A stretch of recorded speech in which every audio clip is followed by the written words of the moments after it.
আমাৰ সৌভাগ্যে আজি আমাৰ ambassador French ambassador to India তেখেতে আৰু তেখেতৰ team AFD's country director miss Liz আমাৰ মাজত আহিছে। ইতিমধ্যে আমি কাজিৰঙা কভাৰ কৰিলো আৰু তাৰপিছত নামেৰিও তেখেতৰ অহা ইচ্ছা আছিলে বিকজ এফডি ইয়াতে ফান্ডেড প্ৰজেক্টত বহুত কাম কেইটা হৈছে। তাৰে ভিতৰত হ'ল ওৱান প্ৰজেক্ট মানে আমাৰ হোৱাইট উড ডাকৰ কনজাৰ্ভেশ্যন, যোনটো আমাৰ অসমৰ কাৰণে খুব বহুত ইম্পৰ্টেণ্ট বস্তু। আৰু ইতিমধ্যে বহুত কাম আমাৰ ইয়াতে হ'ল আৰু ইকো টুৰিজম এটা প্ৰজেক্ট আমাৰ লঞ্চ কৰা হৈছিলে ইয়াতে, যোনটো মানে এটা ছাকচেছফুল ট্ৰায়েল হিচাপতো আমি লৈছিলোঁ। বাট আমি গম পাইছোঁ কি ইয়াতে ট্ৰেণ্ড পটেঞ্চিয়েল বহুত আছে নামেৰিৰ। আৰু ইতিমধ্যে আমি ৰিকুৱেষ্ট কৰিছোঁ এফডিত আমাৰ সেই প্ৰজেক্টক আৰু বেছি আগবাঢ়ি লৈ যাবৰ কাৰণে।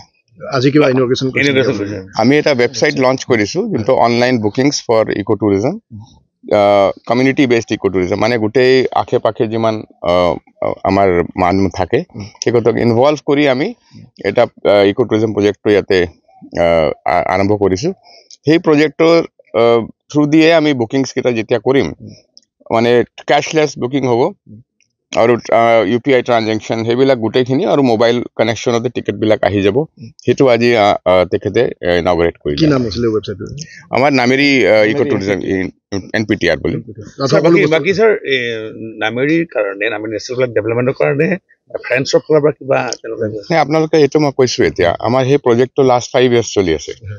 নামেৰি এটা আমাৰ কাৰণে বহুত ডাঙৰ বস্তু আৰু এই প্ৰজেক্টৰ যোনটো ফাণ্ডছ আহিছে সেই ফাণ্ডছত ইকো টুৰিজম, হোৱাইট উড ডাকৰ কনজাৰ্ভেশ্যন আৰু লেণ্ডস্কেপ কনজাৰ্ভেশ্যন সেইকেইটা ডাঙৰ ডাঙৰ কামকেইটা কৰা হৈছিলে। আৰু আপোনালোকে দেখা পাইছে চাগে ইকো টুৰিজম এটা ডাঙৰ ছাকচেছফুল এক্টিভিটি আমাৰ হৈছে। চ' আমি সকলো এইটো আপোনালোককো আমি চবকে কৈছোঁ, আপোনালোকে যদি আৰু বেছি পাব্লিচাইজ কৰে থ্ৰু মিডিয়া এণ্ড চেনেলছ, আপোনালোকে সেইটো পাব্লিচাইজ কৰিলে আমাৰ আৰু বেছি পটেঞ্চিয়েলটো আমাৰ বাঢ়ি থাকিব। Thank you sir.